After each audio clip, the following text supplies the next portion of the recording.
بسم الله الرحمن الرحيم. سڵاو و ڕەحمەت و بەرەکاتی خوای گەورەتان لەسەر بێ بەڕێزان و خۆشەویستان،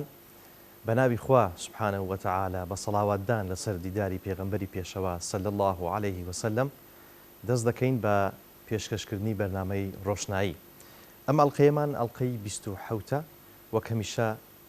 لە خزمەتی جەنابی مامۆستا عەلی باپیرزانە و بیرمەندا دەبین. جەنابی زۆر بەخێر بێ. زۆر سپاس مامۆستا محەممەد سەلامت بێ. مامۆستا گیان ئەڵقەی 27 بابەتەکانمان وەک هەمیشە درێژەدانە بە موسڵمانیەتی ڕاست و ساخ و ئەو خاڵانەی کە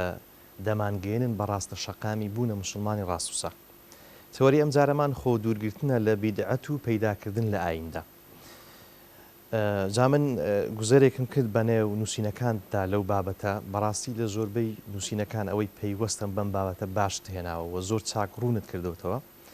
هەوڵ دەدەین بەشێشی تێدا باز بکەین و ڕۆشنایی بخێسەر. سەرەتا جەنابت لە کتێبی دووەمی مەوسوعەی بیرکردنەوەی ئیسلامی لە نێوان وەحی و واقعدا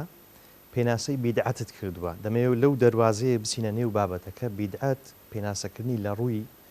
هەم زمانەوانی هەم زاراوەیدا چییە؟ الحمد لله رب العالمين وصلوات الله وسلامه وبركاته على جميع الأنبياء والمرسلين خصوصا سيدهم وإمامهم محمد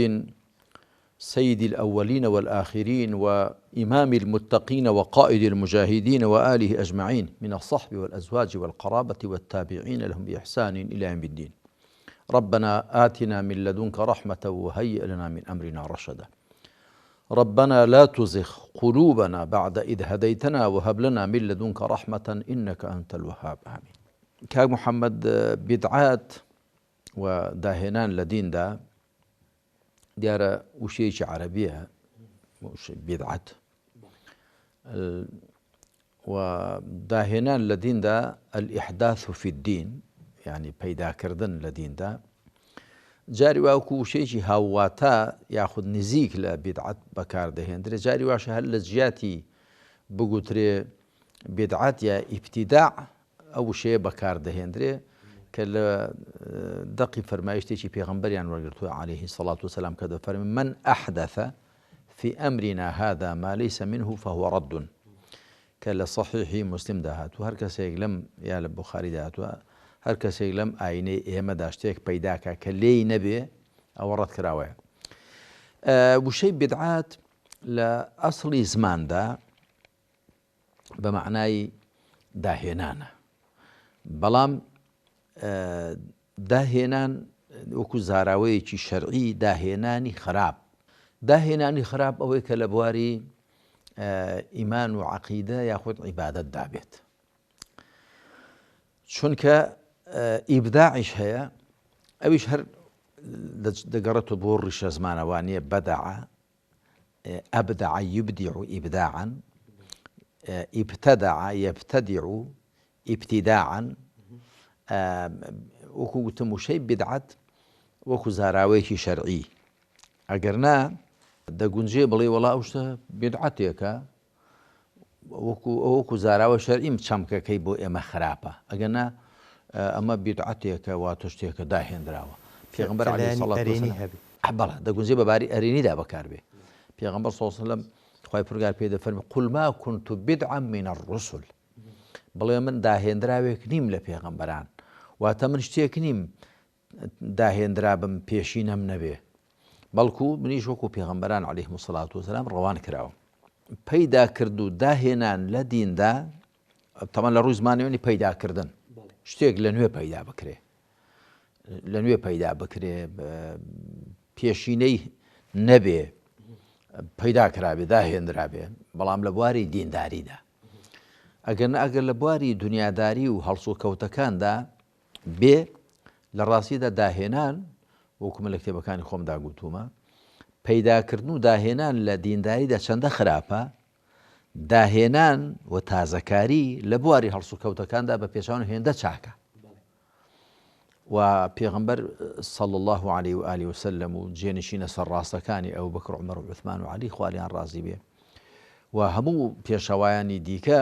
کەم و زۆر لە بواری هەڵسو کەوتەکاندا داهێنانیان کردووە، تازەگەریان کردووە. و هەر ئەوەش چەمچی ئەو فەرمایشتەی پێغەمبەر صلی الله علیه و سەلەم ڕوون دەکاتەوە کە دەفەرمێ إن الله تعالى يبعث لهذه الأمة على رأس كل 100 سنة من يجدد لها دينها. ولا سنن أبو داود وأنا دهاتوا واتخوابوا أمة لسري هرصد صالك كسانك يا كسيك درخسيني عينك يبو تازب كاتوا تازە کردنەوەی ئاین واتە تازەکردنەوەی لێتێگەیشتنی و تازەکردنەوەی پێوە پابندبوونی و جێبەجێکردنی کە بیدعەت نییە. نانە هەر ئەسڵ دەبێت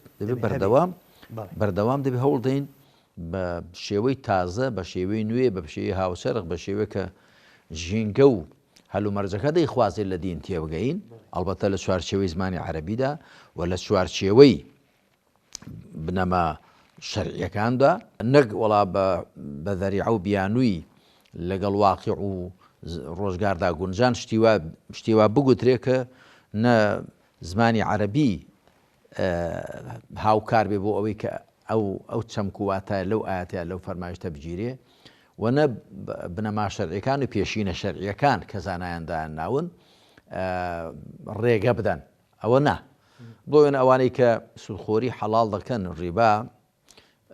لە ڕێی ئەو قازانجەی دەخرێتە سەر پارە لە بانکەکاندا کە دەڵێن ئەوە وەکو بڵێ ناچێتە قاڵبی ڕیبا و ئەوانە ناوی ڕوسومات و ئەم بابەتی لێ دەندرێت ئەوە جیایە ئەوەی ڕوسومات بێ و ئەوە جیایە ئەندازەکەی کەمە بەڵام ئەوەی دی کە ئەندازەیەکی دیاری کراو بۆ وێنە 110 105 107 دەچێتە سەری ئەوە بەتەکید ڕیبایە كل قرض جر نفعا فهو الربا و بابەتێکی دیکەیە مەبەستمەوەیە داهێنان و پەیداکردن و تازەگەری لە دینداریدا لە بواری هەڵسو و کەوتەکاندا نەک هەر ڕەوایە بەڵکو پێویستە نەک هەر ڕێ پێدراوە بەڵکو فەرمانی پێکراوە ئەوەی کە ئەم حەدیسەی پێغەمبەر صلی الله علیه و سلم دەیگەیەنێ ئەگەر ناخۆ تازەکردنەوەی دین چ واتایەکی هەیە خۆت و ناچی ئاەت و حەدیسی دیکە بێنی ئاەتەکانی قورئان ئەوە دیارن و فەرمایشتەکانی پێغەمبەری سڵ دەقەکانی سوننەت زانایان قسەیان لەسەر کردوون و ئەوەی کە بۆ تۆ دەمێنێتەوە بۆ خەڵک دەمێنێتەوە ئەوەیە کە جارێکی دیکە لەو قورئانە تێبگەنەوە و جارێککە لە دەقەکانی سوننەت تێبگەن و جارێکی دیکە ئەو قورئانە و ئەو داقانەی سوننەت بە لە بەرچاوگرتنی هەلو مەرج و ژینگە و واقع پیادە بکەنەوە ئەوەیە کە داهێنان و پەیداکردنەکە تازەگەریەکە کە پێغەمبەر عەلەیهی سەڵات وسەلام وەکو ستایشکردن باسی دەکا کەسانێک کە دین تازە دەکەنەوە واتە لێ تێگەیشتنی و پیادەکردنی تازە دەکەنەوە بەڕاستی وردەکاری ئەوەی کە چۆن ئەم بابەتە وەربگیرین بەڵام دیسان پرسیارێککە کە بۆ چوونە نێو زیاتری بابەتەکە ئەوەیە کە لە بەشێکی نووسینەکەی نێو کتابی موسڵمانی ڕاست و ساقچێ ئەوەیە کە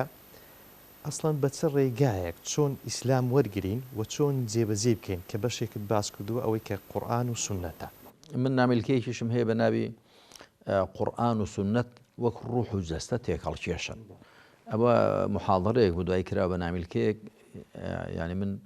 ئامۆژگاری بینەران و بیسەرانی بەڕێزیش دەکەم کە ئەو نامیلکەیەش بخوێنەوە چونکە زۆر بە خوڵاسەیی لەوێدا هێناومە. قورئان و سوننەت وەکو ڕوح و جەستە تێکەڵکێشن هەڵبەتە قورئان وەکو ڕوح داناوە سوننەت و ڕێبازی پێغەمبەر صلی الله علیه و سلم وەکو جەستە کە ڕوح بەبێ جەستە ناتوانێت ئەرکەکانی خۆی ئەنجامدا و جەستەش بەبێ ڕوح کە لەشێکی مردوویە واتە هەردووچیان پێویستیان بە یەکدی هەیە و تێکەڵکێشن بەڵام بە تەئکید قورئان جیایە لە سوننەت نەک ئەوە کە هەندێک لەوانەی ئیدعای شوێن کەوتنی سوننەت و ڕێبازی پێغەمبەر دەکەن عەلەیهی سەڵات وسەلام و لافی ئەوە لێ دەدەن بە دوای پێشینی چاک کەوتون دێنن وەکو لەو نامیلکەیەدا باسم کردووە سوننەت دێنە ئاسی قورئان بەڵکو هەندێکیان گوتوشیانە السنة قاضية على القرآن يعني سنة بڕیار دەرە بەسەر قورئان دەکە ئەوە ئەسڵ و ئەساسی نییە و لە ڕاستیدا وە هەروەکو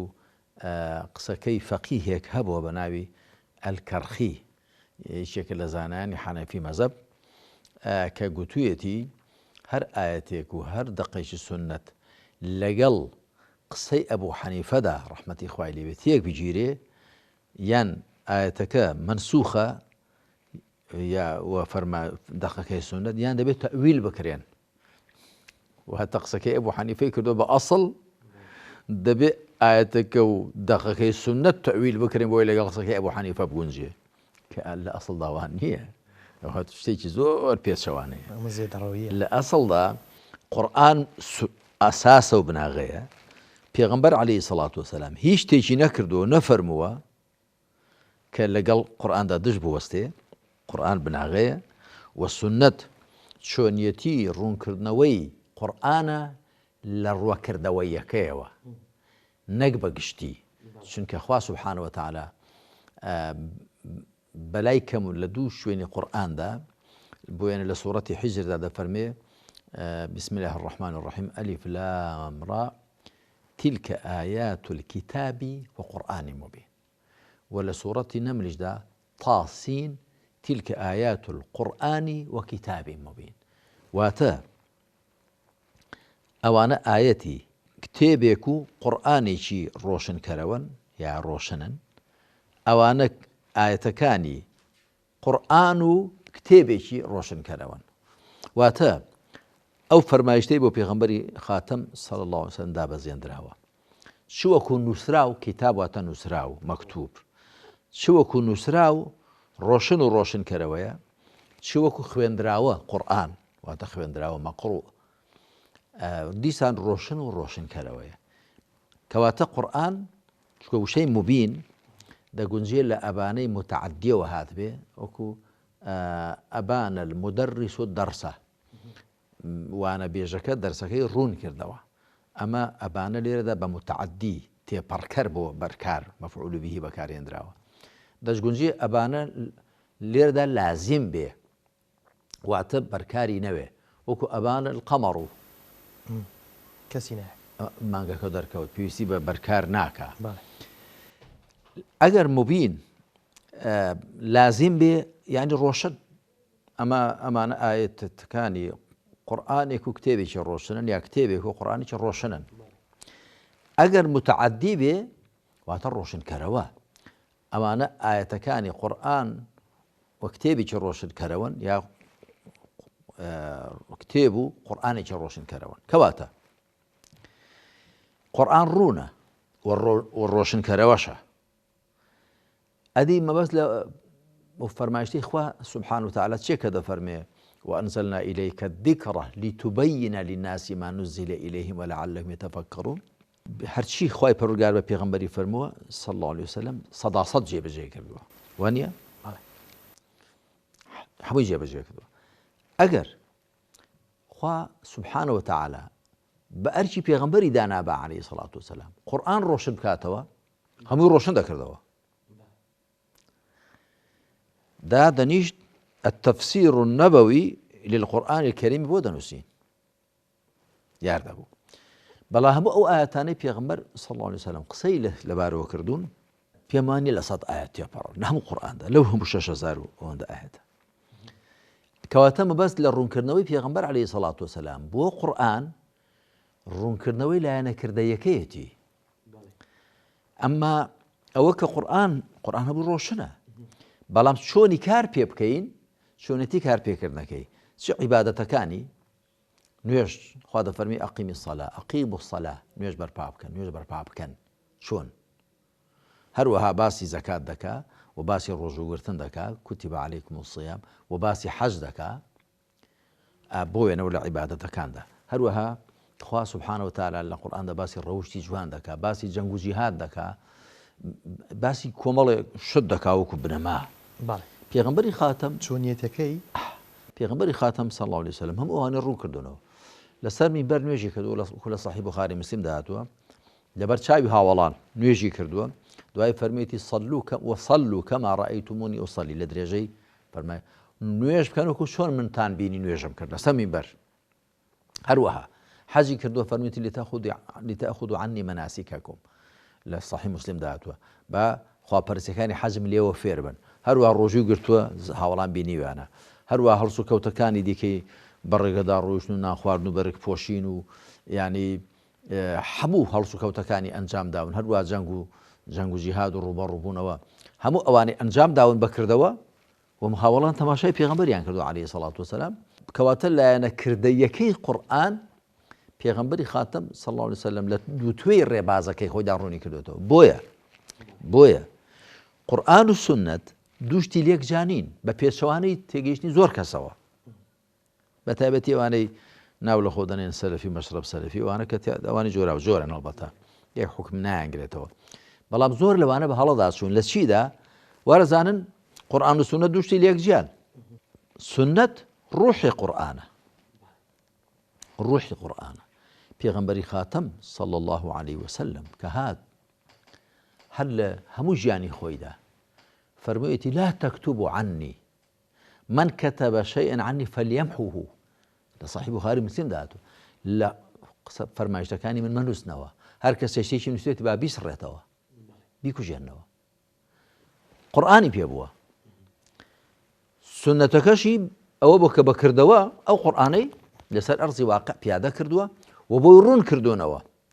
خوا دەفەرمی نوێژ بکەن، چۆن نوێژ بکەن، چەند نوێژان بکەن، نوێژەکان پێکاتەکانیان چۆن بێ، کاتەکانیان چۆن بێ، ڕۆژوو بگرن چۆنی بگرن،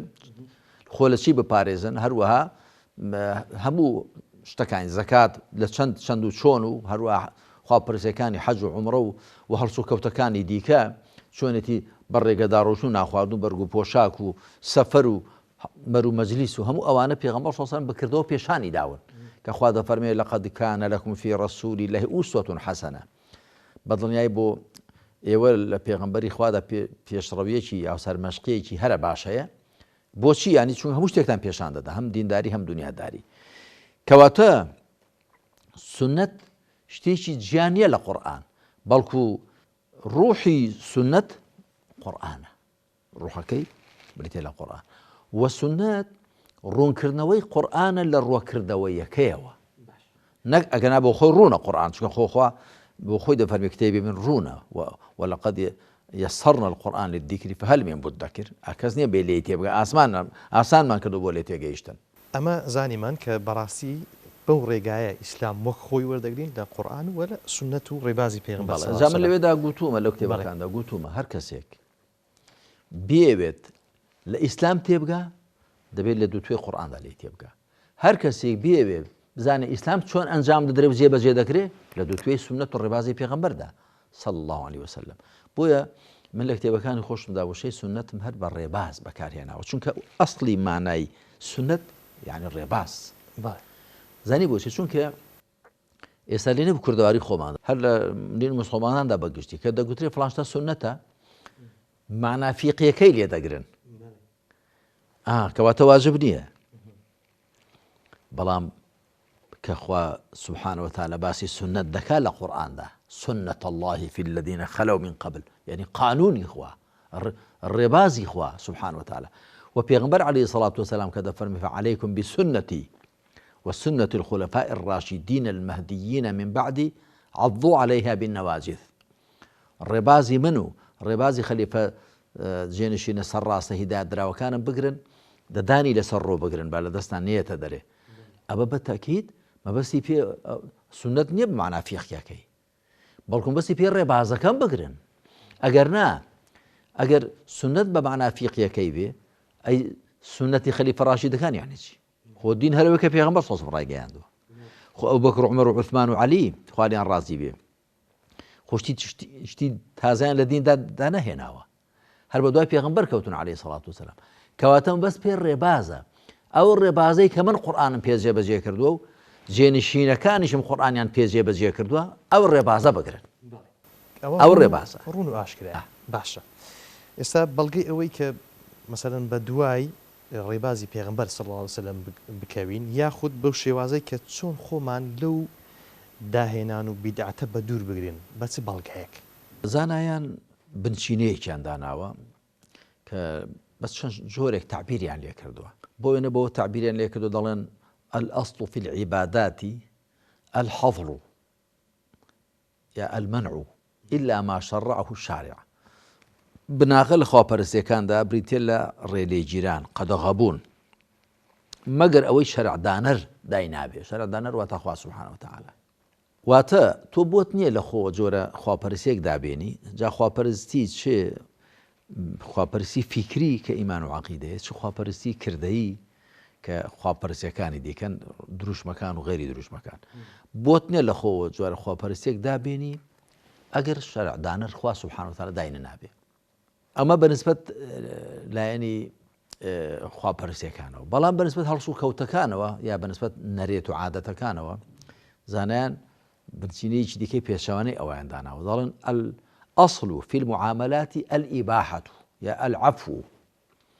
بناغە لە هەڵسو و کەوتەکاندا ڕێپێدرانە واز لێهێنرانە چۆن هەڵسو و کەوت دەکەی بکە إلا ما منعه الشارع یا إلا ما حرمه الشارع مەگەر ئەوەی کە شەریعدانە ڕێی لێگر بێ ئەگەرنا هەموو هەڵسو و کەوتەکان ڕەوان بۆیە لە بواری خواپەرستیەکاندا ئێمە پابەندین بە دەقەکانەوە کەس بۆی نییە لە خۆ دوور کات نوێژی سونەت دابێنێ کەس بۆی نییە لە خۆ جۆرێک ڕۆژوگرتن دابێنێ کەس بۆی نییە لە خۆ جۆرێک شت دابێنێ مەسەن جۆرە حەجێک جۆرە عومرەیەک جۆرە تەوافێک چۆن شەرع دایناو ئەوە پێ پابەندیش کۆ بواری عیبادەتە ئەو بنەڕەتی و سەواب بەڵام لە بواری هەڵسو و کەوتەکاندا لە کڕین و فرۆشتندا لە حکم و سیاسەتدا لە جەنگ و ئاشتیدا لە پەیوەندیەکاندا لە بەرگ و پۆشاک پۆشیندا لە هەڵسو و کەوتی ژیانی ڕۆژاندا لە مەجای کار و کاسبی و بازرگانی و ئابووریدا لە هەموو ئەوانەدا گرنگەوەی لەگەڵ دەقێکی شەریعەت تێک نەگیرێ ئەگەنا چۆن هەڵسو و کەوت دەکەیت چ بۆ پۆشاچێک دەپۆشی چ خواردنێک دەخۆی چۆن بەڕێدا دەڕۆی چ ئامڕازێک بەکاردێنی چۆن هەڵسو و کەوت دەکەی چۆن کاسبی دەکەی چۆن پارە و سامانی خۆت دەجوڵێنی گرنگەوەیە لەگەڵ دەقێکی شەرعیدا تێک نەگیرێ بۆ وێنە لە بواری ئابووری و کار و کەسابەتدا خۆت لە ڕیبا بپارێزی خۆت لە غەش و لە غەسب و لە ئیحتیکار و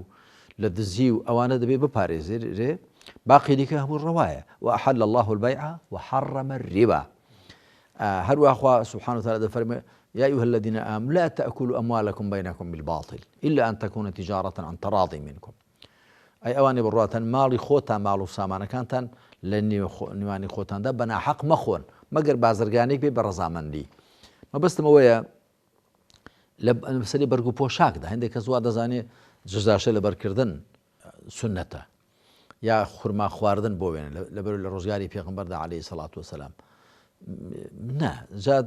بۆ جزاشە لە بەرکردن جاری وا هەیە وا دەکەن بۆ نەعەل لە پێکردن بەڵام بۆ سواری حوشتر بوون حوشتیان دەست ناکەوێ یا بۆ خورما خواردن جاری خورمای دێن یا بۆ شیر خواردنەوە نا پێغەمبەری خاتەم صلی الله عليه وسلم لە بواری هەڵسو و کەوتەکاندا وەکو قەومی خۆی و خەڵکی خۆی هەڵسو و کەوتی کردووە ئەوەی خواردووکە ئەوان خواردویانە ئەوەی پۆشیوکە ئەوان پۆشیویانە ئەو ئامێرانەی بەکارکەوە بە ئەوان بەکاریان هەیە وەکو وان هەڵسو و کەوتی کردو هیچێک بۆ لەوان ئینەما ئەنا بەشەڕ مثلکم کە لە شوێنێک باستەوە دەکەی کە ئەگەر لە شوێنێکی دیکە بە بەرگ و پۆشاکی دیکەی گومانی تێدانی پێغەمبەرانی دی عەلەیهیم السەڵات وسەلام موسا وەکو گەلی بەنو ئیسرائیلی کردو عیسا وەکو بەنو ئیسرائیلی کردو داود و سولەیمان و پێغەمبەرانی دیکەی بەنو ئیسرائیل بەڵام نوح وەکو قەومەکەی خۆی کردووە هەروەها ئیدریس و هود و صالح و شوعیب و ئەو پێغەمبەرانە عەلەیهیم السەڵات وسەلام ئیبراهیم و ئیسماعیل و ئیسحاق و یعنی هەر کامێک لەوانە عادات و نەرێتەکانی قەومەکەی خۆی ڕەچاو کردوون و ئەو شتانەی خواردون کە ئەوان خواردویانن مادام زیان بەخش و قەدەغەکراو نەبوو بێتوان و ئەو هەڵسو و کەوتانیان کردو کە ئەوان کردویانە و ئەو هۆکار و ئامرازانیان بەکار کە ئەوان بەکاری هێناوە خۆ ئیبراهیم عەلەیهی سەڵات وسەلام پێغەمبەرێکی نێونەتەوەیی بووە بەڵێن لە عێراق بووە چۆ بۆ شام چۆ بۆ حیجاز چۆ بۆ میسر بەڵام خۆ بە تایرە نەچووە هەویش هەر ئەو شتانەی کە و کاتە بۆ بار و سوار بەکار هاتوونە گەوەڵ ئەگە کەر بووە ئەگەر ئێستر بووە ئەگەر ئەسب بووە ئەگە حوشتر بوو هەروانەی بەکارنەوە هەموو پێغەمبەرانی کەش هەروە عەلەیهیمۇ الصەڵاة وەسەلام بۆیە ئەمە پێویستە ئەو بنچینەی باش ڕەچاو بکرێ کە بواری خواپەرستیەکان دەقە شەرعیەکان دیاریان کردو نابێ مرۆڤ لیان لادا و نابێ داهێنانیان تێدا بکە ئەڵبەتەوە بەگشتی دەنا هەندێک حاڵەتی هەڵاوێدرا و هەندوای ئاماژەیەکیان پێ دەکەم بەڵام بواری هەڵسو و کەوتەکان دەستی مرۆڤ تیاندا کراوەیە چۆن وڵاتی خۆت بەڕێوە دەبەی دژمنت هاتوۆتە بەر دەرگا بە چ ئامێرێک و ئامرازێک دەفعی دەکەی شەڕی لەگەڵدا دەکەی و هەروەها لە بواری بەرگ و پۆشاکدا خواردن و خواردنەوەدا چۆن دەکەی چۆن چت بۆ بەردەست دێ مادام دقێکی شەرعی لەسەر قەدەغەبوونی بۆ تێبەکاری بێن. باش لەسەر مۆڵەتی جەنابی مامۆستای ناوڕێکی کورت وەردەگرین و بەردەوام دەبین لە ئەڵلقەی 27 لە بەرنامەی ڕۆشنایی. بەڕێزان و خۆشەویستان دوای ناوڕێکی کورت لە خزمەتتان بەردەوام دەبین.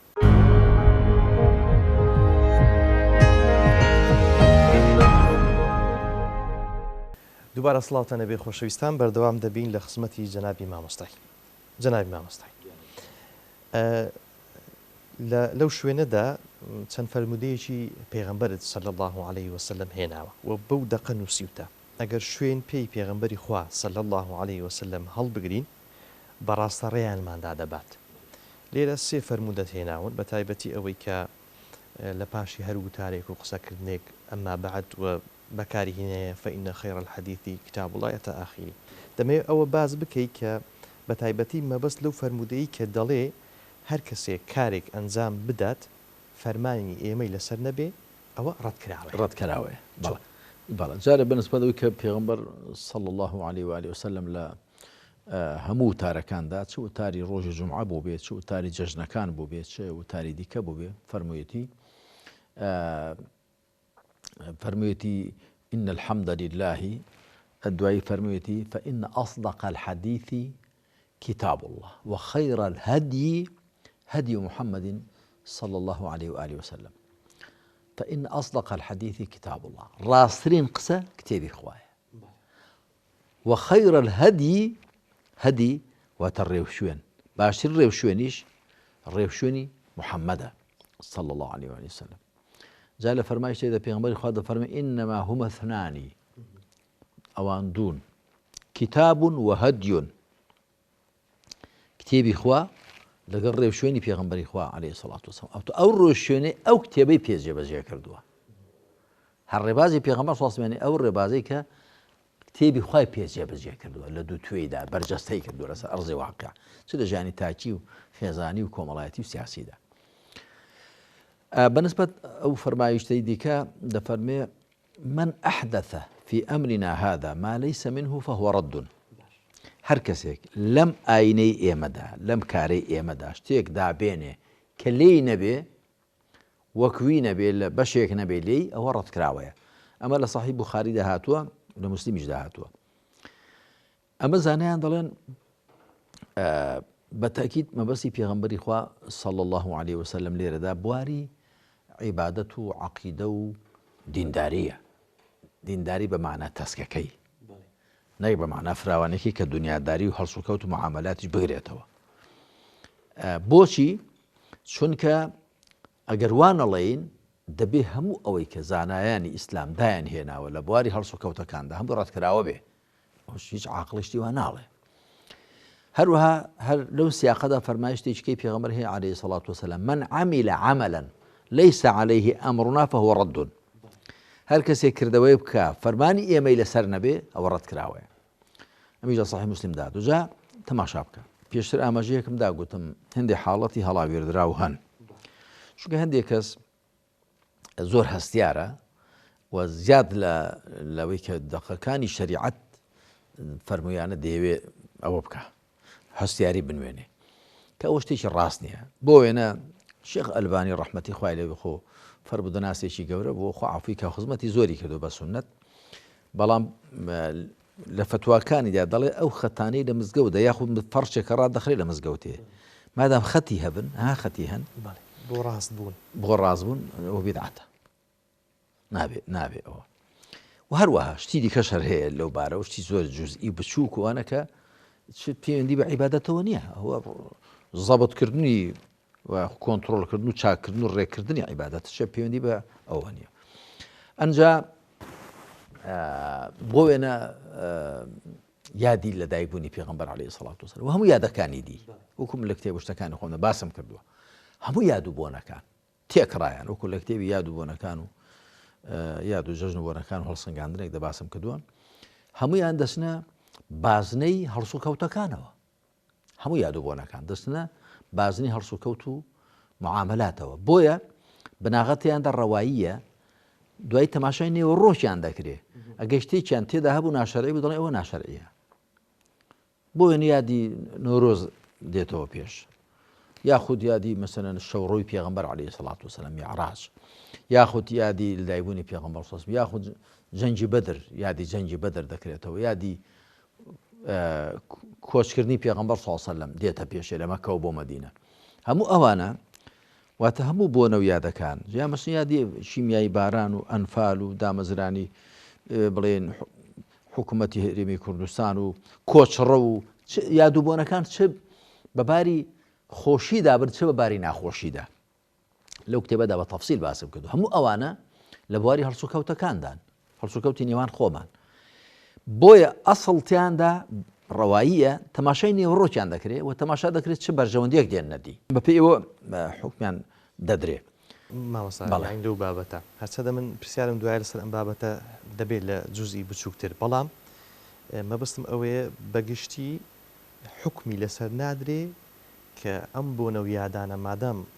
لە نێو نێوڕۆکی ڕێبازی پێغەمبەر سەڵ عەلەیهی وسەلەم دانینە، حکمی لەسەر نادرێ کە ئەمە بیدعەتە، بەڵکو حکم لەسەر هەر یادێک دەدرێت کە لە نێوڕۆکیدا چی لە خۆ دەگرێت. تەماشایان دەکرێت داخوا ئایا ناشەرعی تێدا یا شەرعی تێدا، ئامانجەکەی چییە، سوودی چییە. ئەو کاتە پێنج حکمەکانیان بەسەردا دەچەسبن. جاری وای یا دوو بۆنەیەک دێتە پێشێ پێویستە بکرێتەوە، ئەوە حکمەکەی واجب دەبێت. جاری وا هەیە نەخێشتێکی پەسەندە سنەت دەبێت، جاری وا نەخێشتێکی ناپەسەندە مەکروه دەبێت، جاری وا نەخێشتێکی قەدەغەیە قەدەغە دەبێت نابێ بکرێت. و جاری واشێ هیچ کام لەو چوار حکمانەی پێوە پەیوەست نین مباحە ڕەوایە. خەڵک یادی مەسەلەن ئەوە دەکاتەوە کاکە وەڵا کاتی خۆی کابرای وە بە ناوی ئەژدەهاک کاوەی ئاسنگەر کوشتێتی کە خوڕافەی ئەفسانەیە تەواو ئەسڵ ئەساسی نییە، خوڕافەیە. بەڵام خەڵک وای چۆتە مخەیە لەو خەیاڵەوە کە ئەوە لەو ڕۆژەدا کورد ڕزگاری بۆ دەرباز بۆ. من لە کتێبەکەی خۆم دەباسم کردەوە بەسەر هاتە هێناویشمە لە شانامەی فیردەوسیەوە و لەسەر چاو مێژوویەکانەوە هێناوە لە مڕوج الذەهەبی مەسعودی و لە تاریخی تەبەری و ئەوانە هێناومە بنەڕەتەکەی چۆن ئەوانە کە ئەفسانەیە. بەڵام ئێستا خەڵک وای چۆتە خەیاڵ و مێشکەوە کە یادکردنەوەی ڕۆژی نەورۆز، خۆی نەورۆزین ڕۆژی نوێ، نەوروز یعنی ڕۆژی دوێ، ئەوە چییە؟ ئەوە جەژنی کوردە کە ئەسڵ ئەساسینە جەژنی کوردیش نییە. بەڵام مادەم خەڵک وای تێدەگا بەو بۆنەوە دەچێتە دەرێ ئاگرێک دەکاتەوە، ئەتو پێویست ناکە زۆر پێ هەستیاربی باشە ئەوە خوڕافەی و ئەفسانەیە، بەڵام واسۆتە مێشتی خەڵک و جا خۆشتی دیکە شێر لە نێو خەڵکدا ئەفسانەیە و خوڕافەیە و ئەوانە و پێشەوە ڕاهاتوون. بەڵام تۆ دەبێ بێنی کاکە ئەو کەسە کە دەچن ئاگر دەکەنەوە ئاگرەکە بۆیە دەکات و بیپەرستێ تا بڵێ وەڵاوە ئاگری مەجووسیانە. ئاگری مەجووسیان دەبێت چوار فەسڵە و شەو ڕۆژ دەبێت بە ئایسێ و خەڵکێکیان بە دیارەوە داناوە سەجدە و ڕوکوعی بۆ دەبن، ئەوە ئاگری مەجووسیانە. ئەمە کابرا لە ساڵێکدا سەعاتێک ئاگرێکی دەکاتەوە چیەوە؟ ئەوە نیشانەی ئازاد بوونە. ئەتۆ بۆ دەیبەستیەوە بە ئاگری مەجووسیان و دوای خەڵک بڵێ وڵا کاکەوانە دژی قەومی میلەتی خۆیانن، تەماشای دژی نەورۆزر کە جەژنێکی نەتەوەییە. یعنی خۆ جەژنی نەتەوەی کوردیش نەوە زانیاریت، فارس دەیکەنەوە، لە هین دەکرێتەوە، پاکستان، میسری، هەموو ینی زۆربەی وڵات تورک زۆربەی وڵاتانی دنیا دەیکەنەوە، ڕۆژی نوێیە. ئەسڵان زیاتر لەوە ڕەنگە هاتوێت کە خەڵک لە سەرما و زقمی زستان کاتی خۆی وەکو ئێستا نەبووە، سەرما و زقمی زستان زۆر کاریگەر بووە و خەڵک هۆکار و ئامرازەکانی خۆگەرمکردنەوەی کەم بووە کە لە سەرما دەربازیان بۆ چوونە بەهارێەوە زۆر دڵخۆش بوون، ئاگریان کردو تۆ دڵخۆش بوون. هەر ڕەنگە لەوە هات. عەفو مامۆستا کە ڕەنگە لە نێوان دوو کەس ئەم یادە لە نێوان دوو کەس جیاوێ، یەکێک بەمەبەستی ئەوە بیکاتەوە ئەوەی کە وەکو وا بیکاتەوە بەو نیە تۆ بیکاتەوە وەڵاو ئاگری مەجووسیانم دەیپەرست و ئاگر دەپەرزە بۆ دەیپەرزەوە ئەوە بتپەرستی ئەسڵان نەکرد حرام هەر ئەسڵان مانەوە هەر لە دین دەچێتە دەرێ و شیرکە شیرکی گەورەیە. ئەمە کەسێک دەچێتە دەرێ بە ماڵ و منداڵ و کاکە وەرن نەورۆزە و ئێجا باشە نەورۆزە چییە؟ وەڵا لەو ڕۆژەدا کورد ڕزگاری بووە، کاوە ئەژدەهاکی کوشتووە، ئاوا بەڵێ وەڵا زۆر خۆشە باچینە دەرێ. ئەوە چ مەزبوری ئەتۆ بیبەستیەوە بەوە هیچ نیانیەوە. مەبەستم لە قەزیەی خواپەرستیەکان نابێت شتێک کە خواپەرستی نییە بیخێنێ و خانەی خواپەرستی و ڕێ لە خەڵک تەنکەیەوە. ئەوە یەک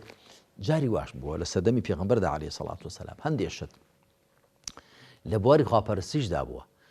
و پێغەمبەری سەڵ عەلەیهی وسەلەم نەیفەرمووە نەیکردووە، هیچێ لە هاوڵان کردوێتی بەڵام دانی پێداهێناوە. چۆن کە ڕەنگە من یەکەم جار بێ ئەوە باسکەم کتێبەکاندا ئەوم باس نەکردوتم با و دەرگایان نەکەمەوە چونکە جاری وە کە دەرگایەک بە شێوەیەکی جوزئی دەکرێت و دوایی خەڵک فەڕاحی دەکات شتی دیکەشی پێدا دەباتە ژوورێ. جارێک پێغەمبەر صلی الله علیه و سلم نوێژ دەکات دەفەرمێ سەمیع الله لمن حەمیدە ربنا ولك الحمد. یەکێک لە هاوڵان دەڵێ ربنا ولك الحمد حمدا كثيرا طيبا مباركا فيه ملء السماوات وملء الأرض ملء ما بينهما وملء ما شئت من شيء بعد. نوێژ دەکرێ و پێغەمبەر سەڵاو دات و دەفەرمێەوە چێ بۆ ئەوی بوون؟ ئەو هاوڵە دەڵێ ئەی پێغەمبەری خوا صلی الله علیه و سلم وەڵای من بووم بەڵام هەر مەبەستم چاکە بوو.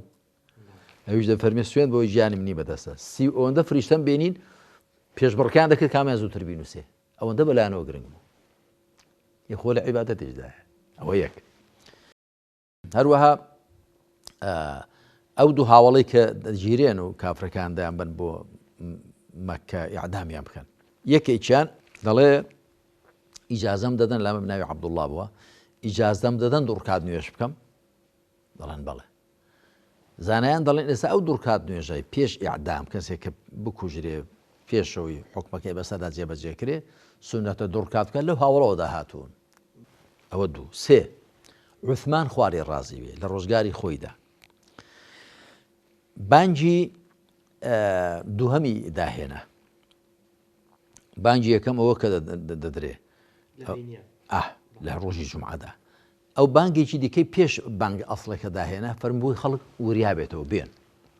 وەکو ئێستا نەبوو مکەبیر هەبێ و خەڵک هەموو گوێی لێبێ. فەرمووی بانگێکی کە دەڵێن بۆ خەڵکەکە بێن دوای بانگە ئەسڵەکە دەدرێ. ئێستا زۆر شوێنە ئەو دوو بانگە هەر هێڵدراونەوە لەگەڵەوە بە مکەبیرەش بانگ دەدرێ.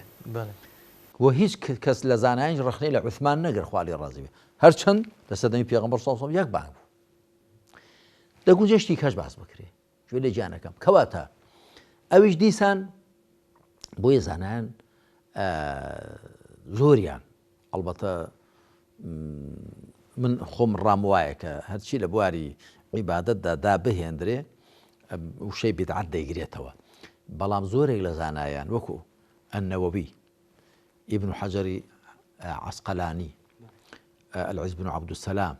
زۆری دیکەش هەمویان دەڵێن چی؟ دەڵێن بیدعەت پێنج حکمەکانی بەسەردا دەچەسبن. بیدعەتمان هەیە واجبە، هەیە سونەتە، هەیە ناپەسەندە، هەیە حرامە، هەیە مباحە. ئەوان وە دەڵێن. هەڵبەتە ئەوان چەمک و واتای بیدعەتیان فراوان کردووە. یعنی کە بە بۆچوونی من تەمان و زانای گەورە و معتەبەرن بەڵام بە بۆچوونی من هەر وەکو خۆی بهێڵدرێتەوە کە هەر داهێدراوێک لە بواری عیبادەت و دینداریدا ڕەتکراوەیە و بەڵام لە بواری دنیاداری و هەڵسو کەوتدا ڕێپێدراوە بە مەرجێک لەگەڵ دەقی شەرعی دژ نەوەستێ. بەڵام ئەویان کردو بۆ چونکە هێندی لەو شتانیان بینیوە. عوثمان خوالی ڕازی بێ ئەوەی کردووە. ئەوی دیکە مەسەن ئەوەی کردووە. عومەر خوالی ڕازی بێ کە خەڵکی لەسەر نوێژی تەراویح کۆ کردەوە فەرمووی نیعمەتی البیدعەت هادیهی. ئەمە باشترین بیدعەتە، ئەمە بیدعەتێکی چاکە. یعنی کەواتە دەڵێن دیارەوە بیدعەتێکی چاک و داهێنا. بەڵام ئەوانی کە دەڵێن نا ئەسڵەکەی هەبووە ئەوەی عومەر خوالی ڕازی هەر کۆی کردن و ڕێکی خستووە ئەوانە. گرنگەوە مەجال تۆزێ مەجال هەیە لە هێندێ شتدا بەڵام من پێم وە ئاوا سەلامەتترە. یعنی کەسیش عومەر و عوثمان و ئەو خەلیفە ڕاشیدانە نین ئێستا وا سەلامەترە بڵێ ئەوەی کە لە بواری خواپەرستەکەدا دادەهێندرێ بە تایبەتی هەندێک لە ئەهلی تەسەووف شتیان زۆر داهێناوە زۆر ئەفکار و ئەوراد و هەندێک شت دادەهێنن یا هەندێشتی دیکە هەندێک خواپەرستی دیکە مەسەن دادەهێندرێ پێم وایە ئەوە هەمووی ڕێی لێ بگیرێ. هەروەها لە بواری عەقیدەداست چونکە تۆ ئەگەر تەماشا بکەی ئەهل الئەهوا یا الفرق ئەهل البدع کێ بوون؟ زیاتر ئەوانە بوون کە لە بواری عەقیدە و لە بواری خواپەرستەکاندا شتیان داهێناوە. ئەوانە زیاتر دەگرێتەوە.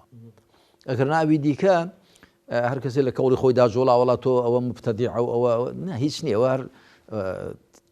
تێنەگەیشتن و قوڵ تێنەگەیشتنە لە دین لە ڕاستیدا. ئەگەر لە بواری هەڵسوو کەوتەکاندا بیدعەتی نایێتە تێ ئیبداع و داهێنانی دێتە تێ و دوای حەڵاڵ و حرامی دێتە نێو. ئەگەر حەل الله البيع وحرم الربا دی مەڵێ ڕیبا بیدعەتە نا حرامە و تەواو. ئەوەی کە لەگەڵ دەقێکی شەریعەتدا دژ بووە سێ دەقێکی شەریعەت قەدەغەی کردبێەوە قەدەغەیە پێویست ناکە بڵێ بیدعەتە. من پێم وایە بەرنامەکەمان ئەوەندەی دەهێنا کە لە ئەڵقەی دووەمیش هەر درێژە بە بابەتی خۆ دوورگرتن لە بیدعەت و پەیداکردن لە ئایندا باز بکەم بە تایبەتی ئەمە ئێستا وەک بڵێ لە سەرەتای بابەتەکە بووین و زیاتر هەڵدەچێشێ جا لە کۆتایی ئەم بابەتە دەمەوێت بە پوختەیەک ئەوە باز بکەی قاعیدەکە بەڕاستی ڕوون بکەیەوە بۆی کە ئەوەی کە لایانی پەرستشیە زیایە لەوەی کە لایانی تەعامل و هەڵسوکەوتە چونکە دەبینم تێکەڵیەکی زۆری تێدایە بە تایبەتی ئەوانەی کە ڕێبازێکیان گرتووە جا هەر ناوێکیان لە خۆیان ناوە بەوەی کە خەڵک ناوێت لە کەوڵی خۆی بزوڵێتەوە کە ئەمە بیدعەتە ئەمە داهێنانە دەمەوێت ئەوە ڕوون بکەیەوە لە هەردوو لای لە کۆتایی بەرنامەکەی بیدعەت بەلایانی ئەرێنی و بیدعەتیش بەلایانی نەرێنیدا تەماشا بکە زانایان بنچینەیەکیان داناوە کەم لە کتێبەکانی خۆم داهێناومە بەڕاستی بنچینەیەکی زۆر جوانە کە لە ئیستیقرا و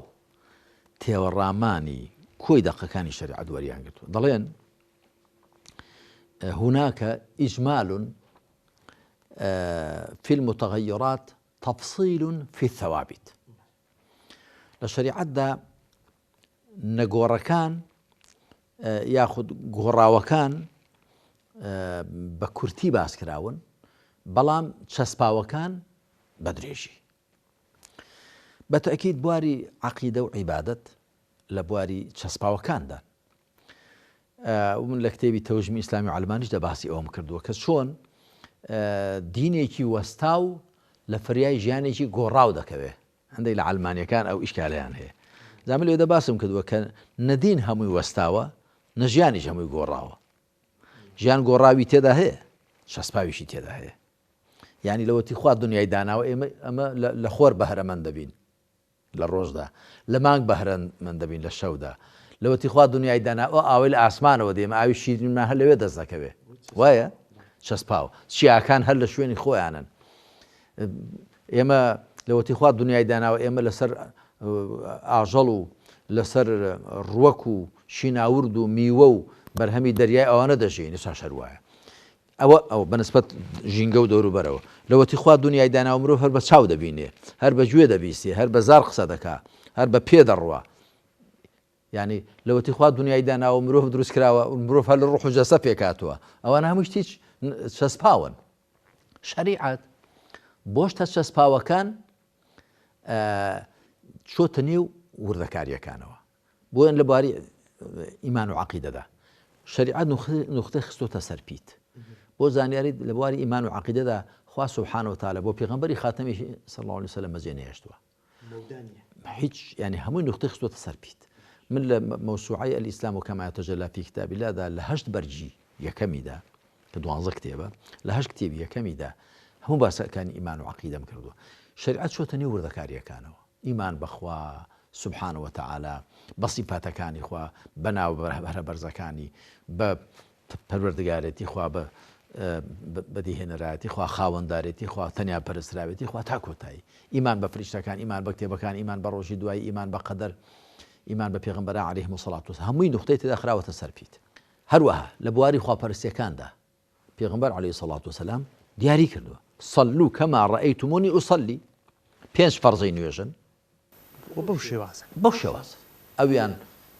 سێیان 4 کاتی نیشیان 3 کاتێ و دیکە 2 کاتیە ئەوە نوێژە سونەتەکان دیاری کراون ڕۆژوو گرتمانجی ڕەمەزان 1 مانگە ڕۆژی سونەتیشێ پێنجشەم و دووشەم پێ دەبی مانجی 3 ڕۆژ ئەیام البیض پێ دەبی سونەتەکانی دیکە و هەروەها هەمووی دیاری کراوە ئەوەی کە دەمێنێتەوە لە بواری هەڵسو کەوتەکاندا ئەمە گۆڕاوە لە گۆڕاوەکاندا شەریعەت نەچۆتە نێو وردەکاریەکان فەراغی بەجێهێشتووە بۆ تەنیا دەفەرمێەوە ئەمرهم شوڕا بەینەهم کاروباریان بە ڕاوێژە ئەم ڕاوێژە هەڵبژاردن بکەین وەکو ئێستا هەیە نوێنەرا هەڵبژێریم بچن یاخود وەکو سەردەمی ئەثینا و ئسپارتا یەکسەر خەڵک هەموو بچێت وەکو محەممەد قەزافیش لاسای ئەوەی کردبەوە خەڵکی لیبیا هەموو دەوێت ڕاوێژ ئاوا بکەین یا ئاوا بکەین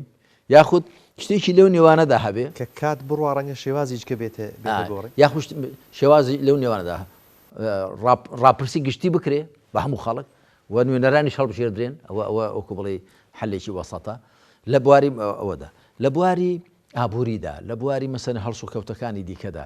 هەموو هەڵسو کەوتەکان ئێمە لەسەر مێز و لەسەر کورسی دابنیشین یا لەسەر عەرزێ دابنیشین ئێستا شوێندێک لە دیوەخانەکە هەر لە سو عەرزی دادەنیشن وانە مثلن خەڵکیش کە لەسەر کورسی دادەنیشێ لەوانێ بۆ پشت و ئەژنوی ئەوانە وا باشوە ئاسانتر بتوانێت هەڵبستێ هەروەها هەموو ئەو شتانە جا ئەوە سەلەف و خەلەف و پێشین و پاشین و شت نازانێ هەموو کەس هەروایە ئەمر کاتی خۆی لە ساڵی 92 میوانی ئیبن باز بووین ڕەحمەتی خوای لێبێ